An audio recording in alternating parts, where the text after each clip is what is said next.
நற்கருணையிலே எழுபவரே ஆராதனை புரிவோம்.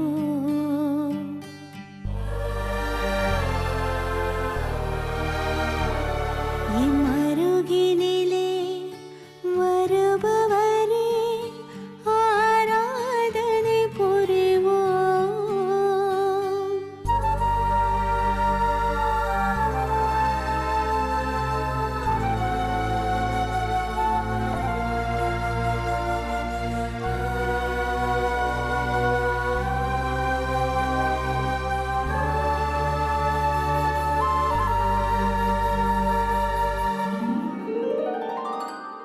நற்கருணையிலே எழுபவரே ஆராதனை புரிவோம்.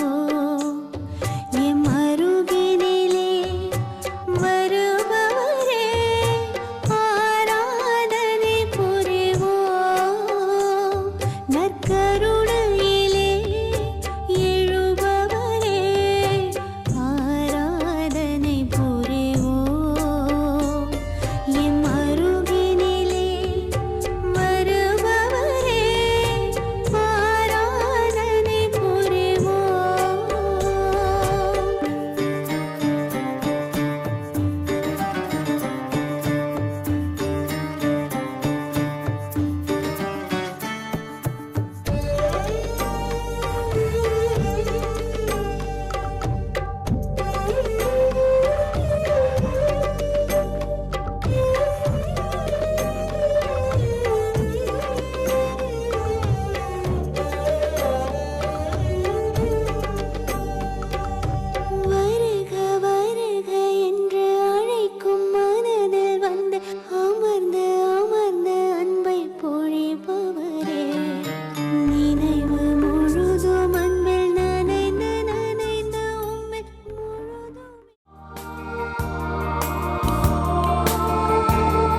நம்பிக்கை செய்தி சொல்லும் நண்பர்கள், உண்மைக்காய் உயிரை இழக்கும் ஜீவர்கள், எல்லோரும் இறைவன் உரையும் ஆலயம், எல்லோரும் இறைவன் உரையும் ஆலயம். தன்னலமின்றி தன்னம்பிக்கையோடு வளமான வாழ்க்கைக்கு வழிகாட்டும் விளக்காய் மக்களின் நாயகனாய் விளங்கும் காஞ்சிரகோடு பங்கை துடிப்போடு வழிநடத்தும் அருள்பணி பெனிட்டோ அவர்களை ஒளியேற்ற அன்புடன் அழைக்கின்றோம். திறமைகளை கண்டறிந்து திறக்கும் சாவியாய், இலக்கை நோக்கி பயணிக்கும் பறவையாய், மக்களை இறையாட்சியின் பாதையை நோக்கி புத்தன்கடை பங்கை வழிநடத்தி கொண்டிருக்கும் அருள்பணி ஜான் ஜிஜோ அவர்களை ஒளியேற்ற அன்புடன் அழைக்கின்றோம். பார்ப்போற்றும் ஒழுக்கமும் சீர்பெற்ற ஞானமும் உடையவராய், தடுமாறும்போது தாங்கி பிடித்தும் தடம் மாறும்போது தட்டி பிடித்தும் நம் பங்கை வளர்ச்சியின் பாதையை நோக்கி பாசத்தோடு வழிநடத்தும் நம் பங்கு தந்தை அவர்களை ஒளியேற்ற அன்புடன் அழைக்கின்றோம். தன்னை அழித்து ஒளிதரும் மெழுகை போல தங்களையே கரைத்து சிதைத்து குழந்தைகளை ஒளிர்விக்க வைக்கும் பெற்றோர்களில் ஒருவரை ஒளியேற்ற அன்புடன் அழைக்கின்றோம். ஒளியாம் இறைவனை முதலில் தம் இதயத்தில் ஏற்று அவர் வழி வாழ்ந்து அவருக்கு சாட்சியாய் வாழ்வோம் என்ற உறுதியுடன் முதல் திருவிருந்து பெறும் குழந்தைகளை அன்போடு அழைக்கின்றோம்.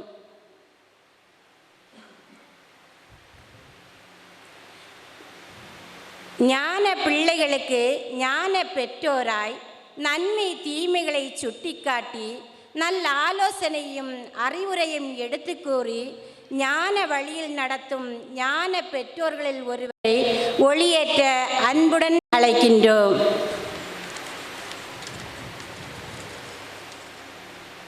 பறக்கும் பட்டமல்ல ஆசிரியர்கள், நம்மை உயர உயர பறக்க வைக்கும் நூலாகிறார்கள் ஆசிரியர்கள் என்ற வார்த்தைக்கு ஏற்ப மாணவர்களின் அறியாமை என்ற இருளை நீக்கி அறிவு தீபம் ஏற்று மறைக்கல்வி ஆசிரியர்களை ஒளியேற்ற அன்புடன் அழைக்கின்றோம்.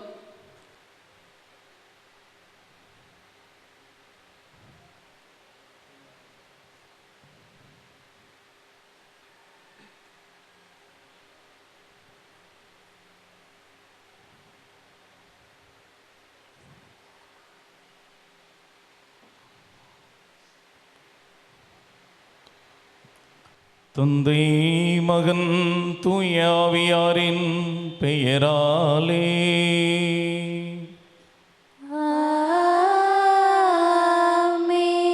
நம் தந்தையாகிய கடவுளிடமிருந்தும் ஆண்டவராகிய இயேசு கிறிஸ்துவிடமிருந்தும் அருளும் சமாதானமும் உங்கள் அனைவரோடும் இருப்பதாக.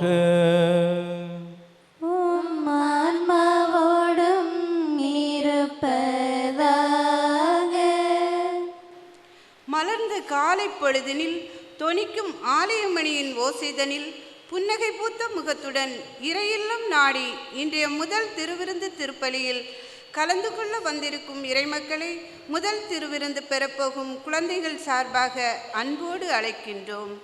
இன்றைய திருப்பலியின் கருப்பொருள் நற்கருணை உடைந்து உருக்கொடுத்திட என்பதாகும்.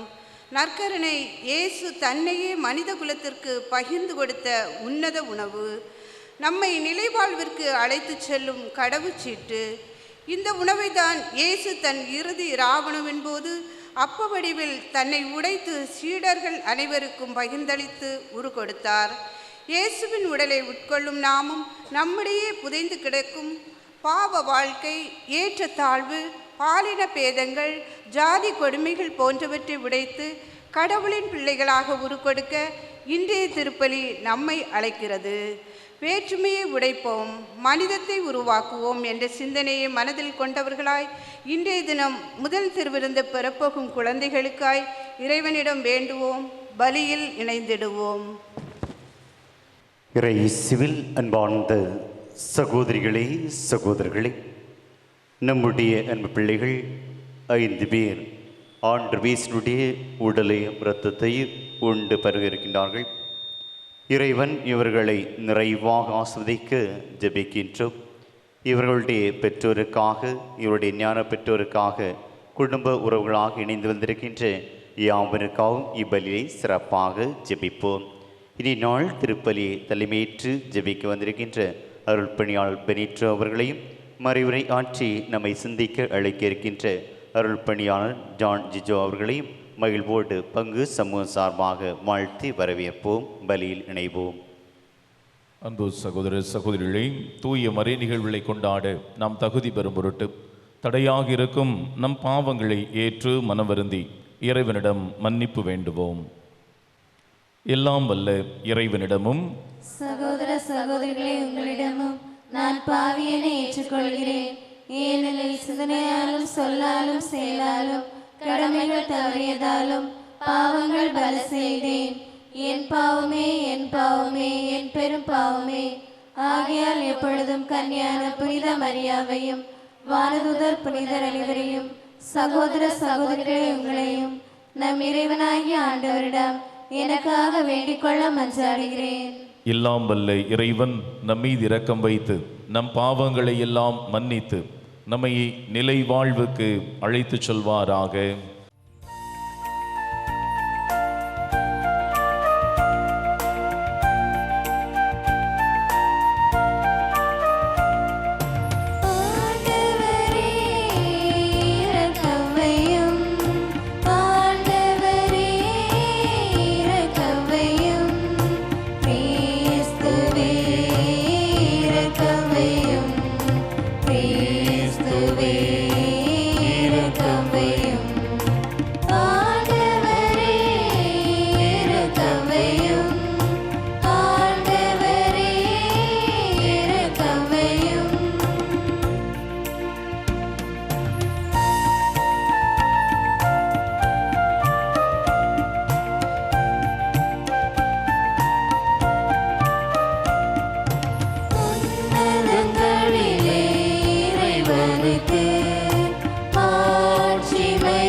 பரிசுத்த ஆவியுடன் தந்தை மாட்சியில் உள்ளவர் நீரே.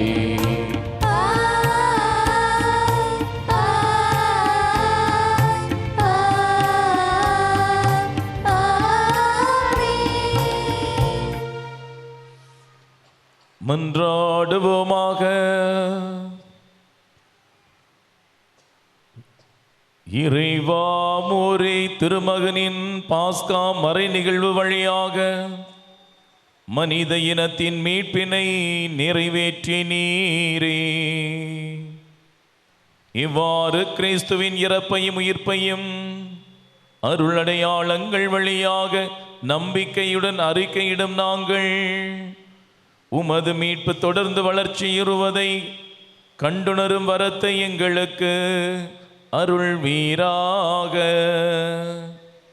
உமோடு தூய ஆவியாரின் ஒன்றிப்பில் இறைவனாய் என்றென்றும் வாழ்ந்து ஆட்சி செய்கின்றவர் வழியாக உம்மை மன்றாடுகின்றோம்.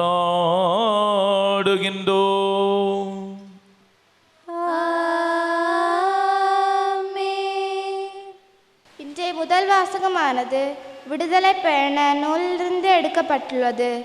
கடவுள் எகிப்து நாட்டில் இஸ்ரேல் மக்கள் படும் கஷ்டங்களைக் கண்டு அவர்கள் மேல் மனம் இறங்கினார். ஆகவே அவர்களை மீட்க மோசேயை தேர்ந்தெடுத்து பாலும் தேனும் பொழியும் கானா நாட்டிற்கு அழைத்து வர கூறினார். இவ்வாறு கடவுளின் அன்பையும் தனிப்பெரும் கருணையும் எடுத்துரைக்கும் வாசகத்தை வாசிக்க கேட்போம். விடுதலை பயணம் நூலிலிருந்து வாசகம். 3ஆம் அதிகாரம் 7 முதல் 12 வரை உள்ள இறைவார்த்தைகள். அப்போது ஆண்டவர் கூறியது, எகிப்தில் என் மக்கள் படும் துன்பத்தை என் கண்களால் கண்டேன். அடிமை வேலை வாங்கும் அதிகாரிகளை முன்னிட்டு அவர்கள் எழுப்பும் குரலையும் கேட்டேன். ஆம், அவர்களின் துயரங்களை நான் அறிவேன். எனவே எகிப்தியரின் பிடியிலிருந்து அவர்களை விடுவிக்கவும் அந்நாட்டில் இருந்து பாலும் தேனும் பொழியும் நல்ல பரந்ததோர் நாட்டிற்கு, அதாவது கானானியர், இத்தியர், எமோரியர், பெருசியர், இவ்வியர், எபூசியர் வாழும் நாட்டிற்கு அவர்களை நடத்தி செல்லவும் இறங்கி வந்துள்ளேன். இப்போது இதோ இஸ்ரேல் மக்களின் அழுகுரல் என்னை எட்டியுள்ளது. மேலும் எகிப்தியர் அவர்களுக்கு இழைக்கும் கொடுமையும் கண்டுள்ளேன். எனவே இப்போதே இஸ்ரேல் இனத்தவராகிய என் மக்களை நடத்தி செல்லவும் நான் உன்னை பார்வோனிடம் அனுப்புகிறேன். மோசே கடவுளிடம், பார்வோனிடம் செல்வதற்கும் இஸ்ரேல் மக்களை எகிப்திலிருந்து அழைத்து செல்வதற்கும் நான் யார் என்றார். அப்போது கடவுள், நான் உன்னோடு இருப்பேன். மேலும் இம்மக்களை எகிப்திலிருந்து அழைத்து செல்லும்போது நீங்கள் இம்மலையில் கடவுளை வழிபடுவீர்கள். நானே உன்னை அனுப்பினேன் என்பதற்கு அடையாளம் இதுவே என்றுரைத்தார். ஆண்டவரின் அருள்வாக்கு. இறைவனுக்கு நன்றி.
அகமோர்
நாம் அனைவரும் கடவுளிடமிருந்து வந்தவர்கள், அன்பும் கடவுளிடமிருந்தே வந்தது.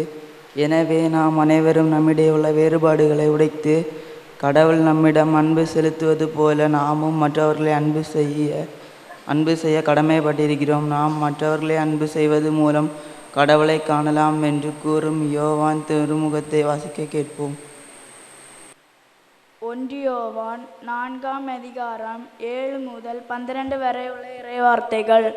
அன்பார்ந்தவர்களே, ஒருவர் மற்றவரிடம் அன்பு செலுத்துவோமாக, ஏனெனில் அன்பு கடவுளிடமிருந்து வருகிறது. அன்பு செலுத்தும் அனைவரும் கடவுளிடமிருந்து பிறந்தவர்கள், அவர்கள் கடவுளை அறிந்துள்ளார்கள். அன்பில்லாதோர் கடவுளை அறிந்து கொள்ளவில்லை, ஏனெனில் கடவுள் அன்பாயிருக்கிறார். நாம் வாழ்வு பெறும் பொருட்டு கடவுள் தம் ஒரே மகனை உலகிற்கு அனுப்பினார். இதனால் கடவுள் தம்மீது வைத்த அன்பு வெளிப்பட்டது. நாம் கடவுளின் மீது அன்பு கொண்டுள்ளோம் என்பதில் அல்ல, மாறாக அவர் தம்மீது அன்பு கொண்டு தம் மகனை தாம் பாவங்களுக்கு கழுவாயாக அனுப்பினார் என்பதிலேதான் அன்பின் தன்மை விளங்குகிறது. அன்பார்ந்தவர்களே, கடவுள் இவ்வாறு தம்மீது அன்பு கொண்டார் என்றால் தாமும் ஒருவர் மற்றவர் மீது அன்பு கொள்ள கடமைப்பட்டிருக்கிறோம். கடவுளை எவரும் என்றுமே கண்டதில்லை. நாம் ஒருவர் மற்றவரிடம் அன்பு கொள்ளோம் என்றால் கடவுள் நம்மோடு இணைந்திருப்பார், அவரது அன்பு நம்மோடு நிறைவேறும். ஆண்டவரின் அருள்வாக்கு. இறைவனுக்கு நன்றி.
ஆண்டவர் உங்களோடு இருப்பாராக. ஆன்மாவோடும் இருப்பாராக. யோவான் எழுதிய தூய நற்செய்தியிலிருந்து வாசகம். ஆண்டவரே, மாட்சி உமக்கே.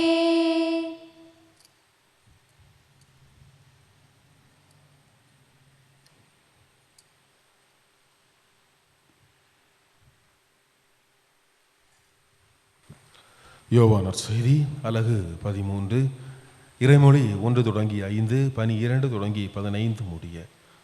பாஸ்கா விழா தொடங்கவிருந்தது. தாம் இவ்வுலகத்தை விட்டு தந்தையிடம் செல்வதற்கான நேரம் வந்துவிட்டது என்பதை இயேசு அறிந்திருந்தார். உலகில் வாழ்ந்த தமக்குரியோர் மேல் அன்பு கொண்டிருந்த அவர்கள் மேல் இறுதி வரையும் அன்பு செலுத்தினார். இயேசுவை காட்டிக் கொடுக்கும் எண்ணத்தை, அலகை சீமோனின் மகனாகிய யூதாசு இஸ்கோரியாத்தின் உள்ளத்தில் எழச் செய்திருந்தது. இரவுணவு வேளையில் தந்தை அனைத்தையும் தம் கையில் ஒப்படைத்துள்ளார் என்பதையும், தாம் கடவுளிடமிருந்து வந்தது போல அவரிடமே திரும்பிச் செல்ல வேண்டும் என்பதையும் அறிந்தவராய் இயேசு பந்தியிலிருந்து எழுந்து தம் மேலுடையை கழற்றி வைத்துவிட்டு ஒரு துண்டை எடுத்து இடுப்பில் கட்டி கொண்டார். பின்னர் ஒரு குவளையில் தண்ணீர் எடுத்து சீடர்களுடைய காலடிகளை கழுவி இடுப்பில் கட்டியிருந்த துண்டால் துடைக்க தொடங்கினார். அவர்களுடைய காலடிகளை கழுவிய பின் இயேசு தம் மேலுடையை அணிந்து கொண்டு மீண்டும் பந்தியில் அமர்ந்து அவர்களிடம் கூறியது, நான் உங்களுக்கு செய்தது என்னவென்று உங்களுக்கு புரிந்ததா? நீங்கள் என்னை போதகர் என்றும் ஆண்டவர் என்றும் அழைக்கிறீர்கள். அவ்வாறு கூப்பிடுவது முறையே. நான் போதகர்தான். ஆண்டவர்தான். ஆகவே ஆண்டவரும் போதகருமான நான் உங்கள் காலடிகளை கழுவினேன் என்றால் நீங்களும் ஒருவர் மற்றவருடைய காலடிகளை கழுவ கடமைப்பட்டிருக்கிறீர்கள். நான் செய்தது போல நீங்களும் செய்யுமாறு நான் உங்களுக்கு முன்மாதிரி காட்டினேன். ஆண்டவரின் அருள்வாக்கு. கிறிஸ்துவே உமக்கு புகழ். கன்னிமரியாளுடைய பாதுகாவலர் கடவுள் மனிதனாக பிறந்தபோது குழந்தை பருவம் முதல் இளைய பருவம் வரை அந்த இறை மகனை நல்ல மதிப்பீடுகளாலும் விழுமியங்களாலும் வளர்த்தெடுத்த அன்பு நிறைந்த இயேசுவின் வளர்ப்பு தந்தை நல்ல மதிப்பீடுகளை நல்ல குணநலன்களை தன்னகத்தை கொண்டு சான்றாண்மைக்கு ஆழியாக திகழ்ந்த பண்பாளர் மாமனிதர்.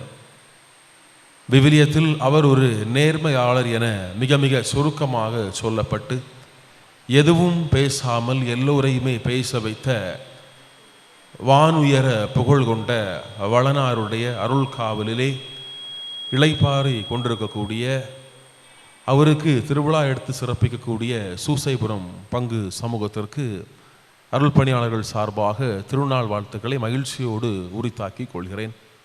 குழந்தைகள், இளையோர், பெரியோர், உறவினர்கள், உற்றார் அனைவருக்கும் மகிழ்ச்சியான திருவிழா வாழ்த்துக்கள். இந்த திருநாள் கொண்டாடி கொண்டிருக்கக்கூடிய இந்த நேரத்தில் பிள்ளைகளுக்கான இந்த முதல் திருவிருந்து, இந்த திருவிழா பலியிலே நாம் கூடி இருக்கிறோம். நம் முன்னே நம்முடைய செல்ல பிள்ளைகள் 5 பேர் முதல் திருவிருந்து பெறுவதற்காக இந்த இடத்திலே கூடியிருக்கிறார்கள். எல்லாரும் அந்த பிள்ளைகளை அப்படி ஒரு வாட்டி பாருங்க. பிள்ளைகளை பார்த்தீங்களா? அப்படிதான். எப்படி இருக்காங்க? நல்லா இருக்காங்க. ஒரே வார்த்தை, எப்படி இருக்காங்க? எப்படி இருந்தது? நல்லா இருந்தது, அவ்வளவுதான். வீட்டில் கஷ்டப்பட்டு மனைவி சாப்பாடை வைக்கும், என்னைக்காவது ஒரு நாள் வாய் திறந்து கேட்போம், எப்படி இருந்தது? நல்லா இருந்தது. சொல்லுறதுலே அடுத்த என்ன கேட்க தோணாது? கேட்கவே நல்லா இருந்து. அப்படிதானே? கேட்கவே தோணும். அது மாதிரி எப்படி இருக்கிறாங்க? நல்லா இருக்கிறாங்க. அப்படிதானே? எப்படி இருக்கிறாங்க பிள்ளைங்க? அழகாக இருக்கிறாங்க. இப்போ தான் வெக்காபுலரி வருது. அழகாக இருக்கிறாங்க, ஏஞ்சல் போல இருக்கிறாங்க. ஃபாதர் நான் கேட்ட கேள்வி பதில் சொல்லி சீக்கிரம் கேள்வி இனி கேட்காதீங்கன்னு சொல்லி முடிச்சுட்டாரு. அழகாக இருக்கிறாங்க, அம்சமாக இருக்கிறாங்க, அருமையாக இருக்கிறாங்க, அழகோவியமாக இருக்கிறாங்க. இது நீங்கள் ஒரு ஈழத்தமிழர்கிட்ட போய் ஸ்ரீலங்காவில் உள்ள ஈழத்தமிழர்கிட்ட கேட்டீங்கன்னா நம்மை மாதிரி சுத்தமான தமிழ் பேசக்கூடியவங்க அவங்க. பல நேரங்களில் நமக்கும் அவங்களுக்கும் வேறுபாடை கண்டுபிடிக்க முடியாது. அவங்க என்ன சொல்லுவாங்கன்னா சிறப்பான ஒரு வார்த்தை சொல்லுவாங்க, நல்லா வடிவாக இருக்கவங்க ஃபாதர், நல்லா வடிவாக இருக்காங்க அப்படின்னு சொல்லுவாங்க. அந்த வடிவிலே எல்லாமே அடங்கிற அழகு, அன்பு, அருள், நல்ல அருள் பொங்க இருக்கிறாங்க, ஆசீர்வதிக்கப்பட்டது போல இருக்கிறாங்க. எல்லாத்துக்கும் ஒரே வார்த்தை, நல்லா வடிவாக இருக்கிறாங்க அப்படின்னு. அன்பார்ந்தவர்களே, இன்றைக்கு நம்முடைய 5 பிள்ளைகள் அழகாக, அம்சமாக, அருமையாக, வடிவாக, பண்பாக, நல்ல சிறப்பாக இருக்கிறாங்க. ஃபாதர் சொன்ன மாதிரி ஏஞ்சல் மாதிரி இருக்கிறாங்க. அப்படி தானே? வெள்ளை உடை அணிந்து, அப்படி தானே? வெள்ளை சாக்ஸு போட்டு, வெள்ளை இதெல்லாம் போட்டு, கவுனெல்லாம் போட்டு, அது நேரு மாமா மாதிரி என்னதில் நெஞ்சில் ரோஜா பூ வச்சுட்டு, பிளாஸ்டிக் பூவா? நல்ல பூ, உண்மையான பூவா பிள்ளை? பிளாஸ்டிக் பூ அப்படி தானே? சரி, வச்சு விட்ருக்காங்க டீச்சர்ஸு. அப்போ அந்த பூவெல்லாம் வச்சு வானூதர்கள் மாதிரி நம்ம பிள்ளைகள் இருக்கிறாங்க. இப்போ எனக்கு என்னென்னா, இந்த பக்கம் இருக்கிறது யார்? சூசைப்பர். இந்த பக்கம் இருக்கிறது யார்? இவங்க 2 பேரையும் இறக்கி வச்சுட்டு யாரை மேலே வச்சிடலாம்? நம்ம 5 பிள்ளைகளை என்ன செய்திடலாம்? மேலே வச்சிடலாம். அப்படி தானே? 2 பேரையும் இறக்கி வச்சுட்டு இவங்களை என்ன செய்திடலாம்? மேலே வச்சிடலாம். சரியா தப்பா? தப்பு. ஏன் தப்பு? 5 பேருக்கு இங்கே இடம் கிடைக்காதுண்ணா, 2 இடம் தான் இருக்குண்ணா. அப்படி அதனாலயா? அது கொஞ்சம் நேரம் மாறி மாறி ஷிஃப்ட் போட்டு உட்கார வச்சிடலாம். சரி, அப்போ 2 பேர் இங்கே பீடத்தில். அன்பார்ந்தவர்களே, நான் ஏன் இதை சொன்னேன் என்றால், நம்முடைய பிள்ளைகள் அழகாக இருக்கிறார்கள், அருமையாக இருக்கிறார்கள், சிறப்பாக இருக்கிறார்கள், சரிதான். ஆனால் இன்றைக்கு நம்முடைய 5 பிள்ளைகளும் வானதூதர்களைப் போல இருக்கிறார்கள் என்பதை விட தூய்மையாக, புனிதமாக இருக்கிறார்கள். உண்மையா இல்லையா? அதனால தான் என்ன சொன்னேன், அங்கே தூக்கி வைக்க சொன்னேன். இல்லைன்னா என்ன செய்திருவார் ஃபாதர், வழிபாட்டுக்குரிய ஃபாதர், இந்த வார்த்தையெல்லாம் பயன்படுத்தக்கூடாதுன்னு எனக்கு பனிஷ்மெண்ட் வாங்கி தந்துடுவார். நான் சொன்ன காரணம் அதில் இறையியல் பிள்ளை இருக்காதுன்னு ஃபாதருக்கும் தெரியும். நான் சொன்னது என்னென்னா, பிள்ளைகள் தூய்மையாக இருக்கிறார்கள். ஏன் தூய்மையாக இருக்கிறார்கள்? ஏன் பிள்ளைங்க தூய்மையாக இருக்கிறீங்க? வழக்கமாக கோயிலுக்கு வருவீங்க, அப்படி தானே? இன்றைக்கு ஏன் தூய்மையாக இருக்கிறீர்கள்? இயேசுவை முதலாக உங்கள் நாவில் பெறப்போகிறீர்கள், அப்படி தானே? அப்போ ரச வடிவிலே பெறப்போகிறீர்கள். எல்லா பிள்ளைகளும் பாவ சங்கீதனம் பண்ணீங்க தானே? தயாரித்தது யார்? அப்போ ஓகே, டீச்சரும் பண்ணியிருப்பாங்கன்னு நினைக்கிறேன். சரி, அப்போ 5 பிள்ளைகளும் பாவ சங்கீதனம் பண்ணி தூய்மையாக புனிதமாக இருக்கிறார்கள், அப்படி தானே? எந்த ஒரு குற்றமும் இல்லாமல், குறையும் இல்லாமல், எந்த பிழையும் இல்லாமல், மாசு மறுவற்று நிஷ்களங்கமாய அப்படின்னு சொல்லுவாங்க மலையாளத்தில், அப்படி தானே? அவ்வளவு குறைகள் இல்லாமல் புனிதத்தோடு இயேசுவை முதலாக பெற்றுக்கொள்ள தயாராக இருக்கிறார்கள். அதனால் தான் சொன்னேன், இந்த பிள்ளைகள் என்ன செய்யலாம்? வானதூதர்களை போல, புனிதர்களைப் போல இங்கே தூக்கி என்ன செய்திடலாம்? வைத்து விடலாம். அப்போ அன்பார்ந்தவர்களே, இன்றைக்கு இவர்கள் மட்டும் அல்ல, கண்டிப்பாக இவருடைய பெற்றோரும் பாவ சங்கீதனை எடுத்திருப்பீங்க, அப்படி தானே? பெற்றோரும் ஞான பெற்றோருக்கும் ஞான பெற்றோருக்கும் திருநாள் வந்தாலே ஒரு நாள் என்னது போச்சு. வீட்டில் போய் நிறைய வேலை இருக்கும், சாதனை எடுக்க வேண்டியது போயிருக்கும், இந்த பிரியா டெக்ஸில் டுவா டெக்ஸில் போய் துணியெல்லாம் எடுக்க வேண்டியது இருக்கும். அதெல்லாம் விட்டுட்டு அப்படி தானே இங்கே போயிருந்து என்ன செய்யணும்? பாவம் சகித்தனும், தியானம். இல்லைன்னா ஃபாதர் என்ன தரமாட்டார்? புது நன்மை தரமாட்டார். அப்போ அந்த கட்டாயம் உண்டு. உங்களுக்காக ஒரு நாட்கள் அவங்களும் தியாகம் பண்ணியிருக்கிறாங்க.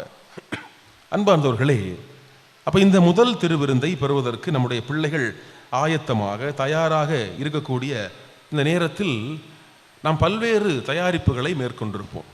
இந்த பிள்ளைகளை பார்த்தோம்னா, இந்த பிள்ளைகள் கடைக்கு போய் ட்ரெஸ் எடுத்து, அதை ஒருவேளை ரெடிமேடுனா எடுத்து ரெடி பண்ணி அதை போட்டு பார்த்து காலையில் மேக்கப் எல்லாம் பண்ணி இந்த பிள்ளைகளை கொண்டு வர்றதுக்கு முன்னாடி ஒரு வழி ஆயிருக்கும், அப்படி தானே? 8:30 பூசை எப்போ? ஃபாதர் கேட்டார். 8:30 பூசை எப்போன்னு கேட்டார். 9 மணி, அப்படி தானே? சரி, பரவாயில்ல, ஒரு நாள் பொறுத்து விடுவோம். வீடுகளில் என்ன செய்திருப்போம்? வெள்ளையெல்லாம் அடிச்சிருப்போம், அப்படி தானே? வெள்ளையெல்லாம் ஒரு சில வீட்டில் வெள்ளையெல்லாம் அடிச்சிருப்பீங்க. எதுக்கு? விருந்து வைக்கிறது. சொந்தக்காரங்க என்ன செய்வாங்க? வந்துட்டு போவாங்க, அப்படி தானே? சொந்தக்காரங்க வருவாங்க. நான் வரும்போது பார்த்தேன், எங்கள் ஃப்ளெக்ஸ் எல்லாம் அங்கங்கே இருந்தது. முதல் திருவிருந்து பெறக்கூடிய பிள்ளைகளை வாழ்த்துகிறோம் அப்படின்னு அண்ணனின் விழுதுகள்ங்கிற மாதிரி அங்கங்கே ஃப்ளெக்ஸ் எல்லாம் இருந்ததை பார்த்தேன். அப்போ இப்போ ஃப்ளெக்ஸ் எல்லாம் வைப்போம், வீடுகளில் வெள்ளை அடிப்போம், சொந்தக்காரங்க வருவாங்க போவாங்க. இது போக இன்றைக்கு விருந்து உண்டு. எத்தனை வீட்டில் விருந்து உண்டு நான் கேட்க விரும்பலை. இன்றைக்கு கண்டிப்பாக என்ன இருக்கும்? விருந்து வச்சு ஃபோட்டோ எல்லாம் எடுத்து, அப்படி தானே எல்லாம் இருக்கும். பிள்ளைகளை கையில் பார்க்குறேன், மஞ்சள் என்னது தங்கம் போல் ஒளி வீசுது, என்னது? மோதிரம். இப்போ என்னென்னா, இப்போ ஏற்கனவே நம்ம போட்டு விட்ட மோதிரம் இருக்கும், இனி விருந்து வைப்போம். எதுக்கு விருந்து வைப்போம் தெரியுமா? போட்டதை என்ன செய்யணும்? எடுக்கணும். இன்னைக்கு பவுன் விற்கிற விலையில் 1 லட்ச ரூபா 1,4 லட்ச ரூபா போயிடும். அதனால் போட்டதை என்ன செய்யணும்? சீக்கிரமாக எடுக்கணும். நாமளும் என்ன செய்யணும்? கொடுத்து வைக்கணும். இன்றைக்கி 1 லட்சம்னா அன்றைக்கு உள்ள விலைக்கு ஒரு 10 வருஷம் தாண்டும் போது கரெக்டாக இருக்கும், அப்படி தானே? அப்போ இப்படி நம்ம கணக்குகள் நிறைய இருக்கும், தயாரிப்புகள், கொண்டாட்டங்கள் எல்லாமே இருக்கும். இதெல்லாம் தேவையா? தேவையில்லைன்னு சொல்ல முடியாது. ஆனால் நாம் அதில் ஒரு மனித ஒரு உறவுடைய பிணைப்பை, ஒரு உறவு புதுப்பித்தலை இந்த கொண்டாட்டங்களின் வழியாக நாம் பெற்றுக்கொள்கிறோம். எனவே இந்த தயாரிப்புகள் நம்மை மகிழ்ச்சிக்கு இட்டு செல்வதால் இதை தேவை என்றும் சொல்லலாம் என்று கூட சொல்லலாம். அன்பார்ந்தவர்களே, இந்த நேரத்தில் இயேசுவை நீங்கள் முதலாக பெறப்போகக்கூடிய இந்த வேளையில் இன்றைய நாளுக்கான மைய சிந்தனை என்பது உடைந்து உரு கொடுக்க என்க அழகான சிந்தனையை உங்கள் பங்கு தந்தை சிறப்பாக தந்திருக்கிறார். கத்தோலிக்க திருச்சபையுடைய 2000 ஆண்டுகால வரலாற்றில் மிக மிக அடித்தளமாகவும் கத்தோலிக்க திருச்சபையுடைய அச்சாரமாகவும் ஆணி வேறாகவும் இருக்கக்கூடியது எது என்று கேட்டால் நற்கருணை. மற்ற எல்லா சபைகளும் உண்டு. கத்தோலிக்க திருவையிலிருந்து பிரிந்து போன சபைகள் உண்டு. திடீரென்று புற்றீசல்கள் போல வளரக்கூடிய பல சபைகள் உண்டு. ஆனால் 2000 ஆண்டுகளாக கத்தோலிக்க திருச்சபை எந்தவித சமரசமும், எத்தகைய பிளவு வந்தாலும், எத்தகைய பிரிவினைகள் வந்தாலும், தப்பறை கொள்கைகள் எழுந்தாலும், திருவை விட்டு யார் பிரிந்து சென்றாலும், நற்கருணையிலே இயேசுடைய பிரசன்னம் உண்மையாக இல்லை என்று சொன்னாலும், நற்கருணை என்பது அது ஒரு வெறும் அடையாள பிரசன்னம் தான். அதில் இயேசு பிரசன்னமாவதில்லை. எனவே அதை கொண்டாட வேண்டிய தேவையில்லை.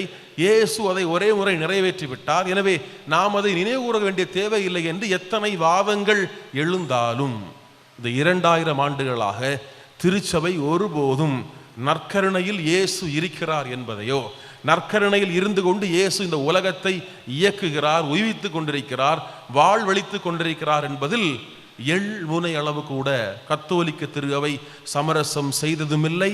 சமரசம் இனி எத்தனை ஆயிரம் ஆண்டுகளானாலும் செய்ய போவதில்லை. நற்கருணை குறித்து பல்வேறு போதனைகள் இருந்தாலும் கத்தோலிக்க திரு அவையுடைய மறைக்கல்வி மிக மிக சுருக்கமாக அழகாக சொல்லுகிறது. கிறிஸ்தவ வாழ்வுடைய உச்சமும் ஊற்றும் நற்கருணை. அதனால்தான் ஒரு மனிதன் பிறக்கும்போது தொடர்ந்து வந்தவன் ஞானஸ்தானம் கொடுக்கும்போது நாம் திருப்பலியிலே கொடுக்க விரும்புகிறோம். அருளடையாளங்களை நாம் நற்கருணையுடைய முன்னிலையில் நற்கருணை உடனிருப்பில் நாம் கொடுக்கிறோம். இறுதியில் அடக்க சடங்கு கொடுக்கப்படும் போது கூட திருப்பலியோடு நிறைவு செய்யத்தான் எல்லோருமே விரும்புகிறோம். கொரோனா காலத்தில் ஒரு கொடூரம், ஒரு வேதனை என்ன அப்படின்னா, பலர் வருத்தப்பட்டது அடக்க பூச கிடைக்கலையே. வருத்தப்பட்டாங்களா இல்லையா? அடக்க பூச கிடைக்கலையே, வெறும் சடங்கு என்றால் நற்கருணை என்பது கிறிஸ்தவ வாழ்வுடைய உச்சமும் ஊற்றுமாக இருக்கிறது. நேற்றுக்கு முதல் வெள்ளிக்கிழமை பங்குல உள்ள நோயாளிகளுக்கெல்லாம் நன்மை கொடுக்க போனோம். வயசான ஒரு பாட்டி வீட்டில் கோயிலேருந்து 2 வீடு தள்ளி எட்டி வச்சா கோயிலுக்கு வந்துடலாம். திடீரென்று உடம்பு முடியவில்லை, வயது 85க்கு மேலே. ஆனாலும் அந்த பாட்டிக்கு என்ன வருத்தம் அப்படின்னா, நடந்து கோவிலுக்கு வர முடியவில்லை. 85 வயதில் ஒரு பாட்டிக்கு ஒரு வருத்தம். கொஞ்சம் தாண்டி இன்னொரு பாட்டிக்கு வீட்டுக்கு போகிறேன். அந்த பாட்டிக்கு வீட்டில் போகும்போது அங்கே என்ன வருத்தம் அப்படின்னா, இங்கே யாரும் இல்லை, மக சென்னையில் இருக்க கூப்பிட்டா, ஆனால் அங்கே போனால் நல்லா கவனிப்பாங்க. ஆனால் என்ன பிரச்சனைன்னா, அங்கே போனால் பூசை பார்க்க முடியாது, ஞாயிற்றுக்கிழமை பூசை பார்க்க முடியாது, பஸ் ஏறி தான் போகணும். இங்கே இருந்தால் பூசை அடிக்கடி ஞாயிற்றுக்கிழமை பூசையில் பங்கெடுக்கலாம், குருசடிக்கு வரலாம், நீங்கள் நன்மை கொண்டு வருவீங்க, கேட்கையாவது என்ன செய்யலாம், கேட்டு சாகலாம். கடைசி ஒரு வார்த்தை சொன்னாங்க, இறக்குற நாள் கூட பூசை என்ன செய்யலாம், பங்கெடுக்க முடியலைன்னா கேட்டுட்டே சாகலாம் அப்படின்னு உணர்வுபூர்வமாக சொன்னார். இதை விட இன்னும் உணர்வுபூர்வமாக சொல்லலாம். சிறிய வயதில் கோவிலுக்கு பெரிதாக வந்திருக்க மாட்டார்கள், சின்ன வயசில் வந்திருப்பாங்க, இளையோர் வயதில் வந்திருக்க மாட்டார்கள். ஆனால் வயதாக ஆக வயதில் ஒரு மாற்றம், அனுபவத்தில் பக்குவம், ஒரு முதிர்ச்சி, தன்னை கடந்த, தன்னுடைய ஆற்றலை கடந்த ஏதோ ஒரு ஆற்றல் இந்த உலகத்தை இயக்குகிறது. தனது வலிமையில், தனது பெயரில், புகழில், தனது அந்த என்கிற எண்ணத்தை கடந்து நிலைவாழ்வு என்கிற ஒன்று வேண்டும். இறைவனுடைய ஆற்றல் என்கிற இந்த பிரபஞ்சத்தை எல்லாம் படைத்த பேராற்றலுக்கு தன்னை மனிதன் ஒரு முதிர் வயதில் சரணாகதி அடைய செய்யும் போது அவன் தேடக்கூடிய ஒன்று எதுவென்றால், ஒரு அடிப்படை கத்தோலிக்கன் தேடக்கூடிய என்னென்றால், பூசை பார்க்கணும், நன்மை எடுக்கணும் என்பதுதான். ஆம் அன்பார்ந்தவர்களே, திருப்பலி என்பது, நற்கருணை என்பது இந்த கத்தோலிக்கர்களுடைய இயக்க ஆற்றலாக, அன்றாட வாழ்க்கையுடைய இந்த சக்கரத்துடைய அச்சாணியாக இருந்து ஒவ்வொரு நாளும் நம்மை முன்னோக்கி அழைத்து சென்று கொண்டிருக்கிறது. நற்கருணை என்பது ஒரு கொண்டாட்டம். நற்கருணை என்பது அன்பின் பிணைப்பு. நற்கருணை என்பது ஆண்டவருக்கு நன்றி செலுத்துவது. நற்கருணை என்பது ஆண்டவருடான உறவை புதுப்பிக்கக்கூடிய ஒரு சங்கமம். நற்கருணை என்பது இறை அருளை நமக்கு பெற்றுத்தரக்கூடிய ஒரு தடாகமாக இருக்கிறது. நற்கருணை என்பது ஆண்டவரும் நாமும் சந்திக்கக்கூடிய ஒரு சந்திப்பு புள்ளியாக, மைய புள்ளியாக இருக்கிறது. நற்கருணை என்பது அருள் ஊற்றாக, ஆண்டவருடைய ஆசீர்வாதங்கள் அனைத்துடைய அருள் சுனையாக இருந்து கத்தோலிக்கர்களை நாம் வழிநடத்தி கொண்டிருப்பதை நாம் பார்க்கிறோம். எனவே இதை மையமாக கொண்ட இந்த நற்கருணையை நம்முடைய பிள்ளைகள் இன்றைக்கு முதல் திருவிருந்தில் பெறப்போகிறார்கள் என்றால், அழகான ஒரு சிந்தனை, உடைந்து உருகொடுக்க. உடைந்து உருகொடுக்க என்பது மிக மிக அடிப்படையிலே பார்ப்பதற்கு 2 சொற்றொடர்களாக இருந்தாலும், 2 சொற்களாக இருந்தாலும், அடிப்படையில் அதோடைய ஆழமும் அதோடைய அகலமும் அதோடைய கனாகனம் என்று சொல்லுவோம், அதோடைய தீவிரத்தன்மை மிக மிக அதிகமாக இருக்கும். நற்கருணை அடிப்படையில் உடைந்து உயிர் கொடுப்பது. உடைதல் என்பது ஒரு உருவாக்கத்துடைய ஒரு அடையாளம். உடைதல் என்பது ஒரு மாற்றத்துடைய தொடக்க புள்ளி. உடைதல் என்பது தன்னை கடந்து ஒரு பொதுமையை நோக்கி பயணிக்கக்கூடிய ஒரு உன்னதமான அனுபவம். உடைதல் என்பது தனது என்கிற அந்த தன்னல பார்வைகளை எல்லாம் கடந்துவிட்டு தனது வலிமையில், தனது நம்பிக்கையில் மட்டும் சார்ந்திருப்பதை கடந்து ஒரு பொது புத்திக்கு, ஒரு பொது நன்மைக்கு, ஒரு பிறரை வாழ்வடைய செய்யக்கூடிய ஒரு பொது நன்மைக்கு தன்னை முன் ஏற்பாடாக குலைத்து சொல்லக்கூடிய ஒரு உன்னதமான அனுபவம், ஒரு ஆழமான ஒரு தரிசனம். அப்படிப்பட்ட உடைதல் என்பது அன்றாட வாழ்க்கையில் நடக்க வேண்டும். இந்த உடைதல் இருக்கும்போது தான் ஒரு புது பிறப்பு இருக்கும். உடைதல் இருக்கும்போது தான் ஒரு புது தொடக்கம் தானாக மலரும். நற்கருணை உடைகிறது, பிறருக்கு வாழ்வு கொடுக்கிறது. இயேசு தன்னை உடைத்து கொள்ள அனுமதித்தார். இயேசு தன்னை சிலுவையிலே உடைக்கப்படவும், சிலுவையில் அவர் சிதைக்கப்படவும், சிலுவையிலே அவர் முழுவதுமாக இந்த தரணிக்கு தன்னை தாரை வார்ப்பதற்கும் கையளித்த அந்த உடைதல் அனுபவம் தான் இந்த உலகத்திற்கு உயிர் கொடுத்தது. அன்பார்ந்தவர்களே, நீங்கள் எப்போவாவது அந்த பூசைக்கு வரும்போது இந்த கத்தோலிக்க ஆலயங்களை, நம்முடைய கோயில்களை எல்லாம் பார்க்கும்போது மனதில் ஒன்றை நினைவில் வைத்து கொள்ள வேண்டும்.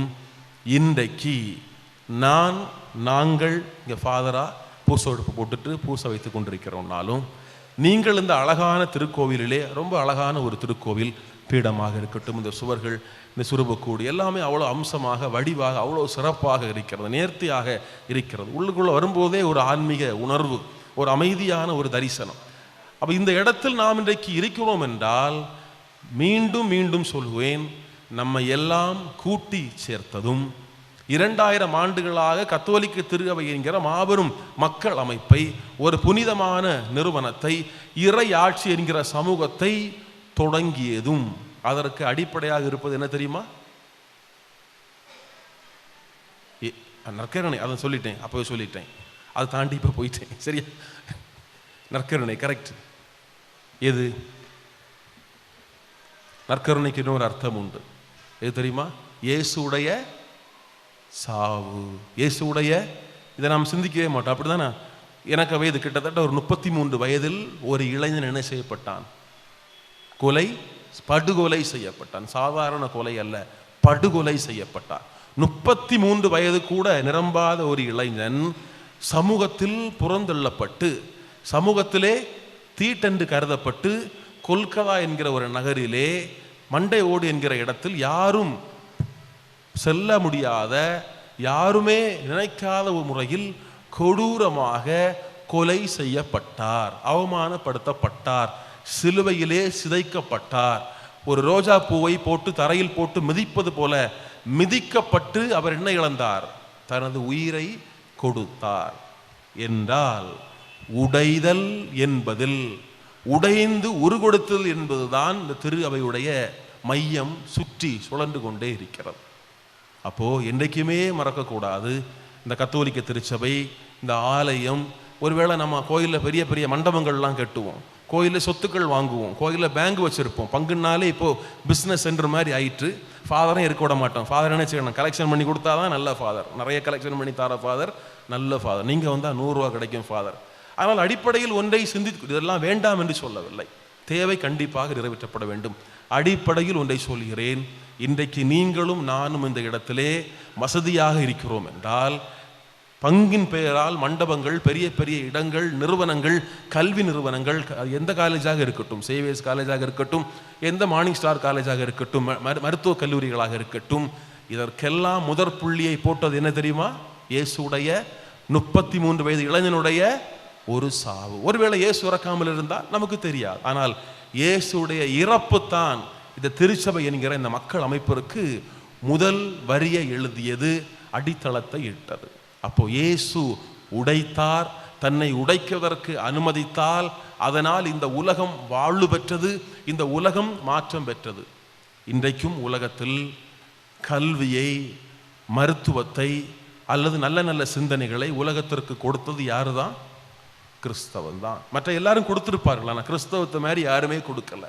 ஒரு சின்ன ஒரு உதாரணம், ஏன் இதை இங்கே சொல்கிறேன் அப்படின்னா, இந்த பீடத்திலிருந்து தான் உடைதலும் உருகொடுத்தலும் புது உருவாக்கம் பெறுதலும் நிகழ்கிறார். குளித்துறை மறை மாவட்டம் ஒரு ஆண்டு செய்யக்கூடிய சேரிட்டி பிறரன்பு பணி தொகை எவ்வளவு தெரியுமா? குளித்துறைங்கிற ஒரு மறை மாவட்டம், ஒரு 4 லட்சம் மக்கள் தொகை இருக்கும், 4 கோடி ரூபாய். எவ்வளவு?